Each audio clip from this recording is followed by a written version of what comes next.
Komið í sæl, Áslaug María Friðriksdóttir heiti ég og formaður menningar- og ferðamálaráðs Reykjavíkurborgar. Búin að vera það síðastliðið 1 ár. Margir spyrja mig þegar ég segi þetta. Við af hverju eru ferðamál og menningin í sama pakkanum? Eftir að skoða það betur þá sé ég að það er auðvitað algjör snillt.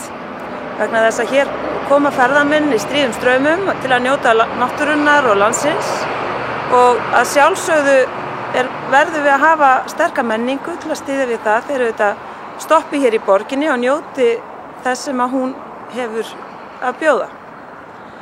Það sem við munum gera núna strax eftir áramót er að fara að endurskoða ferðamálastefnu Reykjavíkurborgar og þá munum við kalla til samráðs fólki sem vinnur við þessi störf og hefur þekkingu eða áhuga á að koma og vinna með okkur og ég á vona því að það verði geysistórt og skemmtilegt verkefni.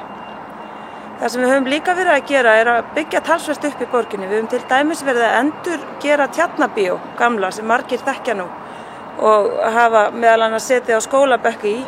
Núna verður þetta algjörlega frábær aðstaða fyrir sjálfstæðu leikhúsin og aðra leikhópa sem vilja sýna eða taka upp litlar bíómyndir eða eitthvað svoleiðis. Og þarna kemur svona algjörlega nýr þáttur inn í aðstöðuna í menningarlífinu í Reykjavík.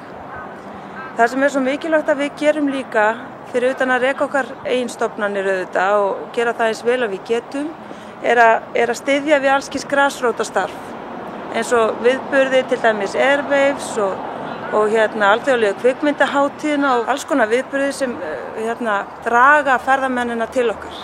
Og þetta er svona fyrsta árið núna það sem við erum kannski að sjá hvers virði er að hafa góða menningarstefnu og geta í rauninni mælt árangurinn okkar og séð hverju erum við að sinna vel, hverju þurfum við að sinna betur og geta endurskoðað málin reglulega.